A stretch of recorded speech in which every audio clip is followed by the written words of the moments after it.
முதுகலை ஆசிரியர் வணிகவியல் போட்டித் தேர்விற்கு தயாராகக்கூடிய தேர்வர்கள் அனைவருக்கும் வணக்கம். இப்போ இந்த வீடியோ நம்ம என்ன பார்க்க போகிறோம் அப்படின்னு சொல்லி பார்த்தோம்னா, இந்த 10 யூனிட்டில் எந்த யூனிட்டுக்கு வெயிட்டேஜ் கொடுக்குறது அப்படிங்கிறது தான் பார்க்க போகிறோம். இப்போ இதில் என்னோட தனிப்பட்ட கருத்தை நான் உங்கள்கிட்ட பதிவு பண்ணிக்கிறேன். இப்போ இந்த 10 யூனிட்டில் பார்த்தீங்க அப்படின்னா, யூனிட் 6ம் யூனிட் 7ம் பார்த்தீங்க அப்படின்னா ஃபினான்ஷியல் அக்கௌண்டிங், கார்ப்பரேட் அக்கௌண்டிங் இது ரெண்டுமே சிங்கிள் டாப்பிக்கு கம்ப்ளீட் யூனிட்டாக கொடுத்துருக்குறாங்க. சரிங்களா? அப்போ இங்கேருந்து உங்களுக்கு பல்காக கொஸ்டின்ஸ் வருவதற்கான வாய்ப்புகள் இருக்குது. சரிங்களா? அதனால் இந்த யூனிட்டை பார்த்தீங்க அப்படின்னா நீங்கள் ஃபஸ்ட்டு வெயிட்டேஜ் கொடுத்து பார்த்துக்கணும். சரிங்களா? அதை நீங்கள் எப்படி வேணாலும் ரேங்கிங் பண்ணிக்கோங்க. இப்போ என்னோடய ரேங்கிங்கை நான் கொடுக்குறேன். சரிங்களா? இப்போ நான் ஃபினான்ஷியல் அக்கௌண்டிங்க்கு ரேங்க் 1 கொடுக்குறேன். இது பார்த்தீங்க அப்படின்னா ரேங்க் 2 கொடுக்குறேன். சரிங்களா? அடுத்தாப்பில் பார்த்தீங்க அப்படின்னா இருக்கக்கூடிய யூனிட்டில் மிச்சம் இருக்கக்கூடிய யூனிட்டில் பார்த்தீங்க அப்படின்னா ரெண்டு சாப்டர் சேர்ந்ததாக பார்த்தீங்க அப்படின்னா ஒரு யூனிட் ஃப்ரேம் பண்ணியிருக்காங்க. அந்த மாதிரி விஷயங்களாக நீங்கள் பாருங்கள். அப்படி பார்க்கும்போது நான் என்ன சூஸ் பண்ணுறேன் அப்படின்னு சொல்லி பார்த்தோம்னா, நான் ப்ராப்ளம் பேப்பரை சூஸ் பண்ணுறேன். இப்போ ப்ராப்ளம் பேப்பர் ஏன் சூஸ் பண்ணுறேன்னா, இதுக்கு முன்னாடி நடந்த டிஆர்பி கொஸ்டின்ஸ்லாம் ப்ரீவியஸ் இயர் டிஆர்பி கொஸ்டின்ஸ்லாம் நீங்கள் எடுத்து பார்க்கும் பொழுது அதிகமான முறை, மிக குறைந்த முறை தான் தியரிக்கு வெயிட்டேஜ் கொடுத்துருக்குறாங்க. அதிகமான முறை ப்ராப்ளம் பேப்பருக்கு பார்த்தீங்க அப்படின்னா தியரி பேப்பரை கம்பேர் பண்ணும்போது ப்ராப்ளம் பேப்பருக்கு வெயிட்டேஜ் அதிகமாக கொடுத்துருக்குறாங்க. சரிங்களா? அப்படி பார்க்கும்போது நான் மூணாவதாக பார்த்தீங்க அப்படின்னா டாக்ஸேஷனுக்கு 3வது இடம் நான் கொடுக்குறேன். திரும்ப 4வது பார்த்தீங்க அப்படின்னா காஸ்ட் அக்கௌண்டிங் அண்ட் மேனேஜ்மெண்ட் அக்கௌண்டிங்க்கு நான் 4th பிளேஸ் கொடுக்குறேன்.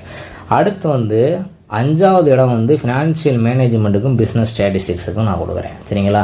அடுத்து மிச்சம் இருக்கக்கூடிய 5மே தியரி யூனிட் தான். இதில் உங்களுக்கு எந்த யூனிட் ஈஸியாக இருக்குது அப்படிங்கிறத பார்த்துட்டு நீங்கள் ரேங்கிங் பண்ணிக்கோங்க. கடைசியாக இருக்கிறத நீங்கள் லாஸ்ட்டாக படிச்சுக்கோங்க.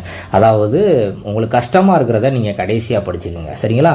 இப்போ இதை பொறுத்த மட்டுக்கும் பார்த்தீங்க அப்படின்னா நான் 6வது பிளேஸ் பார்த்தீங்க அப்படின்னா உங்களுக்கு பிஸ்னஸ் லாவும் கம்பெனி லாவும் தரேன்.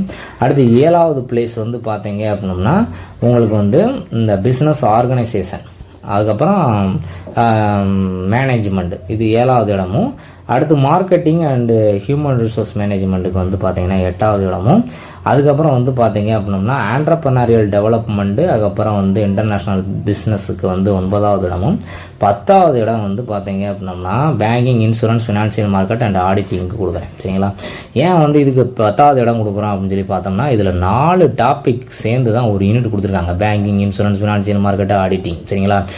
நீங்கள் உதாரணத்துக்கு இப்போ கம்பேர் பண்ணி பார்க்கும்போது பார்த்தீங்கன்னா, இப்போ ஃபஸ்ட் யூனிட் எடுத்துங்க, பிஸ்னஸ் ஆர்கனைசேஷன் மேனேஜ்மெண்ட், இது 2 டாபிக் சேர்ந்தது ஃபஸ்ட் யூனிட். இது ஒரு ஸ்டடி மெட்டீரியல், அது புக்ஸை வச்சு படிக்கிறீங்கன்னா ஒரு 150 பக்கம் படிக்கிறீங்கன்னு வச்சுங்களேன்.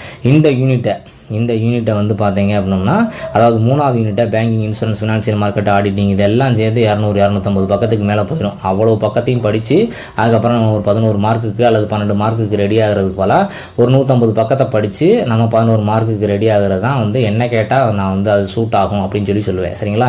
அதனால தான் இந்த மாதிரி நம்ம ரேங்கிங் கொடுத்துருக்குறோம். சரிங்களா? எதை கம்ப்ளீட் டாப்பிக்காக இருக்கோ அதை முதல்ல படிச்சுட்டு அதிகமான மதிப்பெண் எடுக்கிறதுக்கு பார்க்கணும். எல்லாமே நம்மளுக்கு ரொம்ப ரொம்ப முக்கியமானதான். எதையுமே நம்ம ஒமிட் பண்ணிட்டு போகக்கூடாது. ஆனால் படிக்கிறதுக்கு இந்த தரவரிசையில் நீங்கள் படிச்சீங்க அப்படின்னா அதிகமாக உங்களால் ஸ்கோர் பண்ண முடியும் அப்படிங்கிறத நான் இந்த இடத்துல பதிவு பண்ணுறேன். சரிங்களா? அதனால் நல்லா படிங்க. வாழ்த்துக்கள். நன்றி.